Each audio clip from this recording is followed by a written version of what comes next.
Hello, welcome back. So today I'm going to do another one of those videos where I just randomly talk and don't script and see if I can get something out of it. And today we're going to be talking about this, the Warhammer Horus Heresy box set, Age of Darkness, which seemingly every producer in the world has been sent a copy of, which is very nice. Thanks GW. Remember they sent me the Indomitus box set a while back. So we're going to have a little look inside. Can you guess what's inside? It's plastic inside the box. However, one of the main things I'm very happy about is these sticks, the blinding whipping sticks of old, which are considerably painful to slap against your enemies. So good times.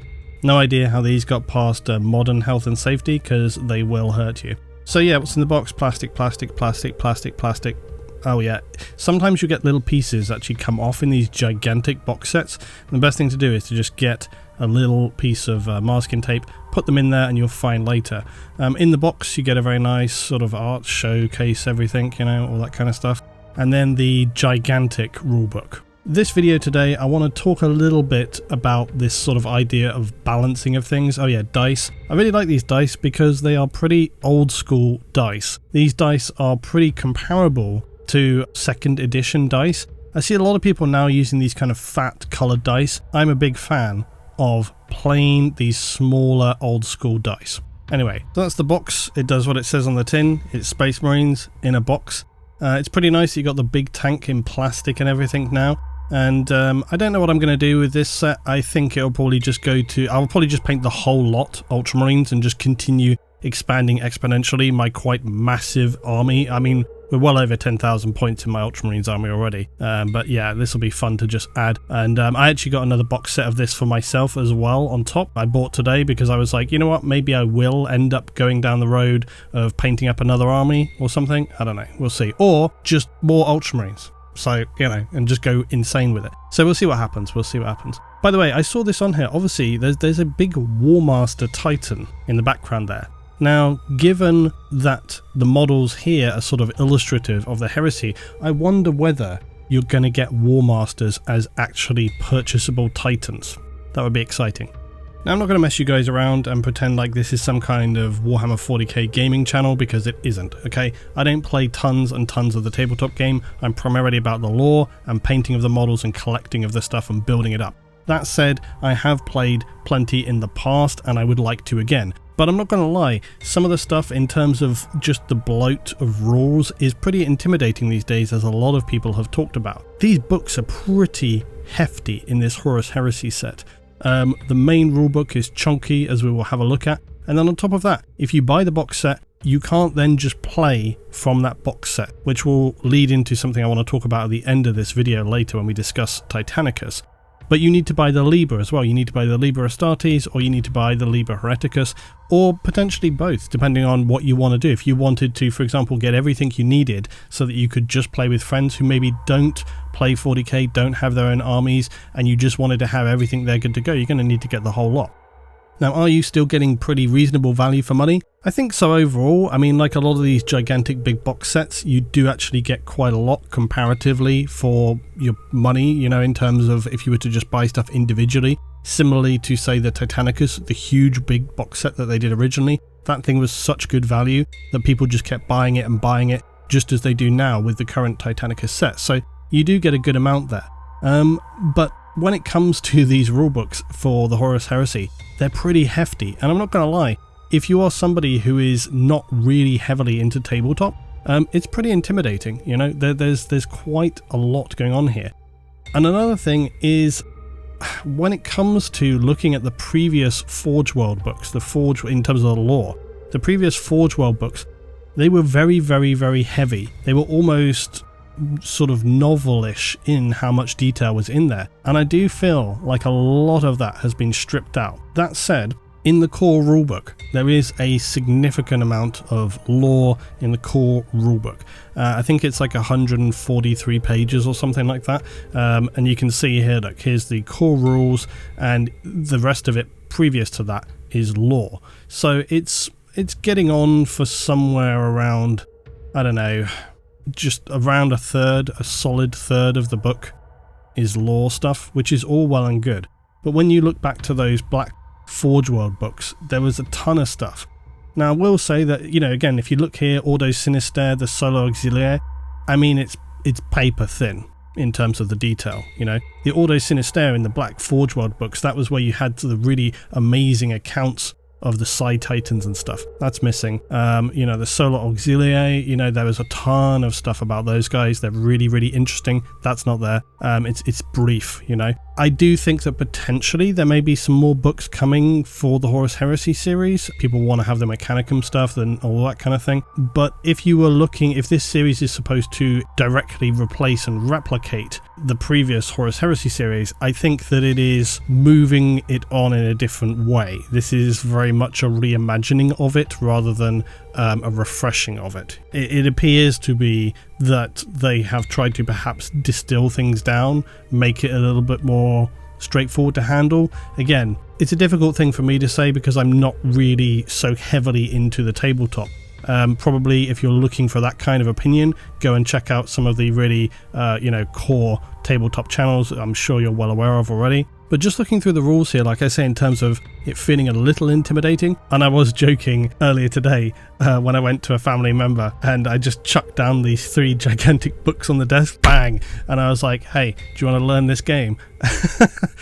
I think that is the thing. It feels pretty intimidating. With that said though, if you go to the reference chart that they have, the reference sheet, it has most of the core information that you actually need to play the game on what is essentially, I guess, 3-4 pages of A4, which is not that bad really, when you consider that far more simple games you can do on 2 pieces of A4. So I think that a lot of the heavy stuff in the rules there is more for kind of just fleshing out specific situations, scenarios, missions, etc, etc, etc. So I think the core of the game is not so bad. It works a little bit differently than the core of 40k. You have sort of reactions to things that you can do. Overwatch things are a little bit different. You know, rolling to hit and rolling to wound is slightly different again.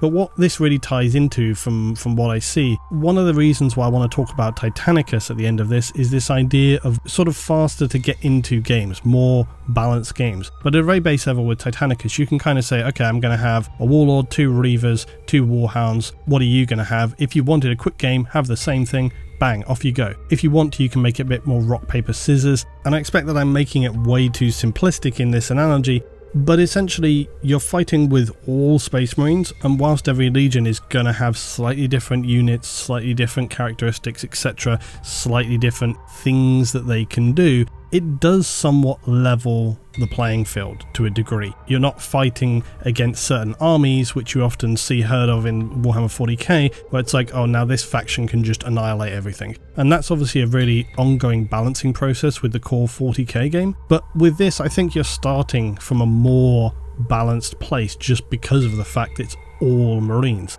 Now, on the other hand, I'm sure you'll have some people say, well, playing all Marines is kind of boring. It's like, yeah, well, maybe, but there's plenty of people who seem to really enjoy Marines, and it's going way back as well into that sort of Horus Heresy era. You know, they haven't got all distorted and screwed up with their chaos abilities yet. It's much more kind of a core baseline Marine versus Marine. And I think there's some real, if you know the stories, if you know the novels, if you know the background, there's some real depth and, you know, intensity there. Now, I also thought it'd be fun, given that we're looking at this 30k era stuff, to bring in a couple of models that I have worked on before now, and this is one of my Ultramarine tanks. This is the Faucian Super Heavy Destroyer, twin volcano cannon, 2 quad las cannons. It's a pretty brutal tank. It's also a chunk of resin. This thing weighs an absolute ton. Because of course they were doing pre-orders today also for the new Kratos Heavy Assault tank, which looks an absolute beast as well, and it's probably going to be comparably sizable to this thing, which is pretty epic. I've got 2 of those on the way today because I was like, you know what, it's going to look really great to have one either side of this beast, looking like a kind of escort unit essentially. So yeah, that'll be fun to Ultramarine up down the line. I think it'd be good as well to revisit my sort of discussion about why my army is Ultramarines in the first place. By the way, there's a lot of freehand small details that I put on this tank, which is all done by myself. There's some more on the other side, and you'll see the flag banner as well, which goes along with this.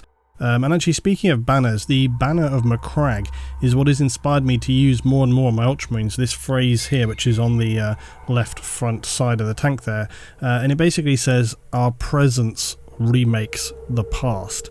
And I've often struggled to kind of come to really a solid kind of framing of, what are the Ultramarines about? They have this thing about sticking to the rules, but that doesn't really tell you much about them. It doesn't kind of flesh out their character, it doesn't flesh out the sort of emotional feel for them. They can feel a bit kind of cold and sterile. So one thing I've thought of them as being is more like guardians of knowledge. They're trying to keep the Imperium together. They've got stuff like the Library of Ptolemy, and also they're trying to obviously make up for their past failings where they didn't reach the Siege of Terra. This hence, our presence now remakes failures of the past is essentially what they're saying. So this is the freehand banner that I did. It's basically Guilliman on there. It just says death and glory. And I know it's usually death or glory, but I thought that was a bit more dark and interesting. Okay, this is my kit bashed destroyer champion, destroyer praetor.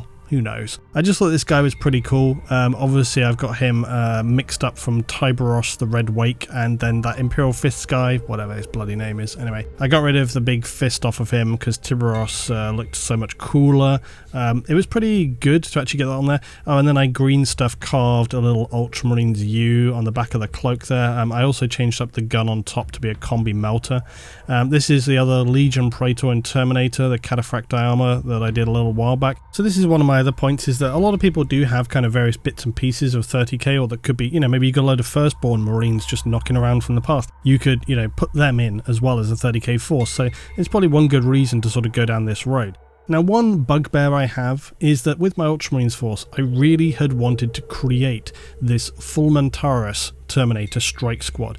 Basically, Guilliman saw what the Iron Warriors were doing with their Terminator squads, their Siege Terminators, and Guilliman was like, awesome, I want some of that, and decided that the Ultramarines could also do them with the huge Cyclone missile launcher stuff on top for the entire squad.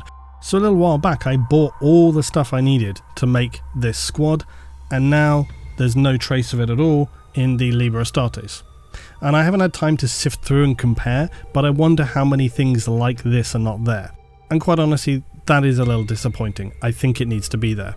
So I think when it comes to this Horus Heresy Age of Darkness box set, is it something to go for? If you like Space Marines, then probably the answer is yes, because don't forget, you can use most of this stuff with your modern forces as well. You can use this in games of 40k. You can have relic armor, you can have relic tanks, and that's why I've got that relic Falchion super heavy destroyer. Also for the fact that maybe you just like to collect armies and you're not actually even interested in playing the games. There's a lot of stuff you can do here just with the models themselves, which are beautiful and interesting. This is one of the core reasons why I continue doing 40k, because I just like the look of the stuff, I like the atmosphere and the vibe, and I really get involved in a ton of the models. Obviously I want to get a lot more of that on the channel here, but guess what? Time is a factor, and this has been one hell of a busy year for me. Time has been short, but soon I think things will be a little bit more practical in terms of me doing updates and some extra painting stuff and all the rest of it, without also compromising on getting the regular video production as well. Okay, now next up I'm going to be talking Chaos Gate Demon Hunters. Now some of you have very likely seen this little box here before. It has to be said, this is one of the nicest kind of game pre-release things that I have ever received. I think you've probably seen this on a couple of other channels as well, but there may be many of you who have not. So just a nice little promo box. YouTubers often get sent loads of little bits and pieces like these, and they're just kind of cool. I will say, I tell you what, I have had many things from many games sent over the years, and a lot of them are absolute trash and go straight in the bin. This is not one of those. This is a really, really nice one.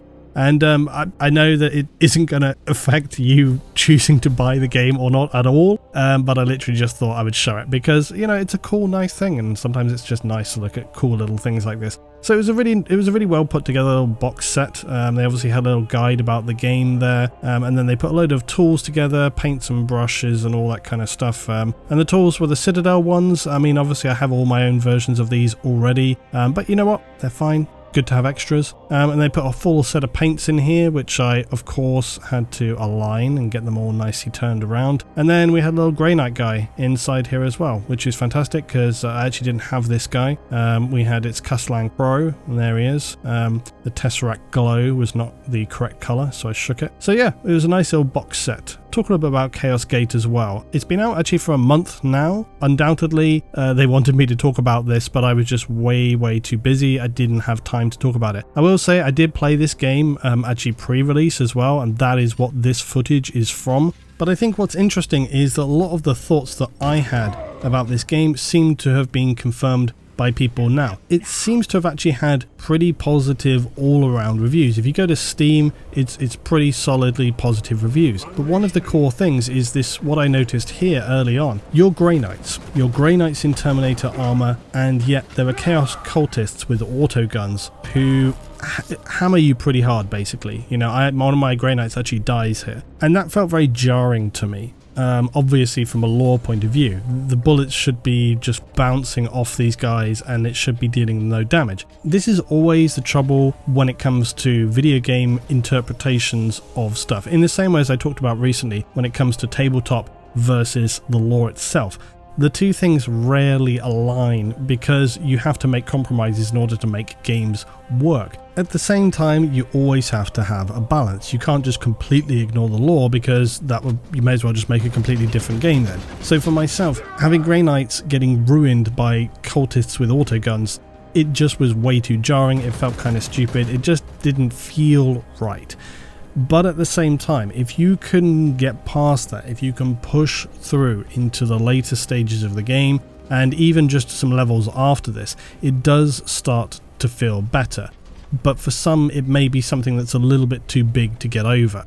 Like I say, if you go and look at the Steam reviews, there are some people saying that they can't get past that issue. There are a lot more people saying that actually if you can just, bite your tongue, if you can get past that bad taste, the actual gameplay as you progress is really enjoyable. The tactical aspect of it feels, it's very XCOM 2. Another sort of small downside, the graphics. The graphics are more of, I would say, an older period of 40k game. They feel a little bit more like Dawn of War 2. It's a little bit more colourful and very intense colour actually, and some of the characterizations, the aesthetic design of them, it feels a little bit more of that period. It doesn't feel quite so gritty as some of the more modern stuff. I think also around release they had this issue when they did like Twitch drops, and it was like specific items that you could only ever get from Twitch drops, and I think they ended up having to sort of walk that whole thing back, and I think they did make it so that those items were available. If you look back to Chaos Gate, the original one as well, which I did do a little sort of quasi review of some time back, it's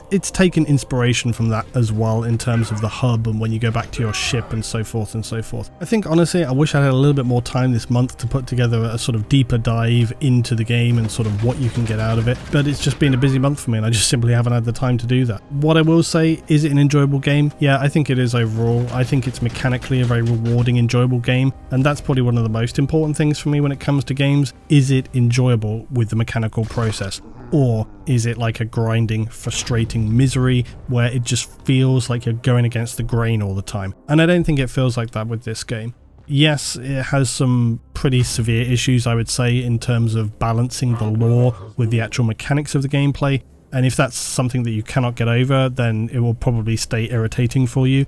If you can put a pin in it and just put it to one side and try not to, hold your nose essentially and just go, okay, I'm trying to focus more on the gameplay here and just enjoying that process, you'll probably have an enjoyable enough experience. And for such a brief overview, that's probably as good enough place to conclude as any other. Essentially, if you can get past some issues, you're going to have a good time, but it really comes down to what are those critical factors for you. Essentially, the game has been out for a month now. If you disagree, if you have a different opinion, tell me in the comments below. I'm sure other people will check it as well. Okay, last up for today, Titanicus. I thought it'd be really good to do an overview also about Horus Heresy Titanicus, because it's still a Horus Heresy game, but it is obviously focused on Titans. And in the box here, you get a ton of plastic. By the way, this is a box myself. Games Workshop didn't send this to me. This is just my box. I've got a couple of these things because they're really good value. And in the box, you get 2 Reavers, 2 Warhounds, 2 Knights. One per side basically. There's other stuff you can get, more knights, more different titans, obviously the additional books. In the box, you get everything you need. And why am I talking about this? Because unlike the Age of Darkness Horus Heresy box, with this one, you get the rulebook, you get everything you need, and this sheet of A4 here is pretty much the whole game. There is more detail to it, other things like these strategy, little tactics cards and stuff you can do. You don't need to use those if you don't want to. Here's one of my classic, by the way, don't do this at home. I have this ongoing sort of memory about people opening stuff, because I noticed that whenever people open stuff doing Twitch live streams, they do so in the most just painful to watch way possible. So I think it's enjoyable to do that. This is the rulebook you get. It's pretty nice and straightforward and to the point. It's clean. I explained how to play Titanicus to a non-tabletop gaming person in an hour. Okay, now you could say, well, Luton, you can do that with 40k too and all the rest of it. It's true, but what I'm talking about is knowing the whole ins and outs of the game. You know, you can't do that with 40k. You can have the absolute core base rules. And this right here, those few pages there, that's the whole rules pretty much. Obviously, if you get into different Titan Legios and stuff in the supplementary books and all that kind of stuff, but even then it's not too much. This is your basic data card for your Titan. You've got your plasma generator, void shields, critical damage areas. This is where the weapons go on your Titan. You basically lay those out on the table. Each data slate is per Titan. And you basically go down your plasma reactor, they collapse, your void shield collapses, and then you go through into dealing extra damage. I haven't got time to explain it right now today, but maybe we can do that soon. That's the box set. It's basically half the price of the Age of Darkness Horus Heresy set. And I think Titanicus is an incredibly enjoyable game. I actually find it quite an addictive game. And you know the best part about it? You get that box set, you got absolutely everything you need in there. And I really try to turn people onto Titanicus quite often, because I think it's well back. By the way, what the hell is up with these books? It drives me crazy. Why are the logos not all in line? Why are they not all the same? It never stops annoying me. The supplementary books are really good as well. I know you're going to be like, oh, Luton, you try that. No, they really are. They have a good amount of lore in, not dissimilar to the Necromunda books, and I think they're worthwhile. This is some of my Titans, my little Titans. I've been trying to improve. It took me a while. I decided to go with custom Legios for each side, because that way I can use any rules I want all the time. So it's kind of a cool thing. You can either make up custom rules, you know, or you can just say, oh, today I'm going to be using this Legio's rules or whatever. If you're playing with someone who's friendly, it makes for more interesting games and allows you to play a more sort of diverse bandwidth of rules and games and so on and so on. But yeah, as you can see, I really get into painting these little guys. I think they're really, really, really enjoyable to play with and to paint with. And I just really recommend Titanicus. Like I said, you can get that core box set for, you know, if you were not buying, obviously, the additional Liber rulebooks, which you have to do for the Horus Heresy, the Age of Darkness set. Essentially, roughly, it's about half the price, essentially. And I just think that's really good value, and I think it's really worthwhile, and I would advise you to consider options between the two things, work out what's going to work better for you. The one thing I will say is a bit of a downside when it comes to Titanicus, buying stuff like the extra Warlords, the extra Reavers, the War Master, they're really enjoyable models, they're great models, they're really cool, but it can get a little bit pricey and painful in that respect. And if, for example, you already had sort of some 40k Marines, like I said, if you already had some old school Space Marines, it could make more sense to kind of lean in on that Horus Heresy side of things. Or, for example, if you had some Relic Marines and stuff, which I do, for example, like that Falchion tank and things like that. If you had some of that stuff already, or you'd played Horus Heresy before, obviously makes sense. So there you go, 2 Heresy options for you. Space Marines, Titans versus Titans, different scales, different options. I think Titanicus is an easier game to get into. I think it could, over time, become a little bit too simplistic, perhaps, but I personally haven't found that so far. I find a lot of the decisions you end up making in Titanicus can really come to a knife edge, and I find that really exciting. In terms of Heresy, like I say, I think the Age of Darkness, the core Horus Heresy game, it can be a little intimidating. I think the amount of rules and stuff if you're already playing other game systems, but you know, it's a very personal thing. So there you go, that's my sort of thoughts for this video today. Hope you enjoyed. I hope that I can do more tabletop, more hobby bits and pieces for you guys along the way. Either way, I'll be back for you with some new stuff on the channel here very soon. As always, thanks very much for watching. I hope you enjoyed. If you did, because it's a little different, drop a like, it's appreciated, and I'll see you for the next one.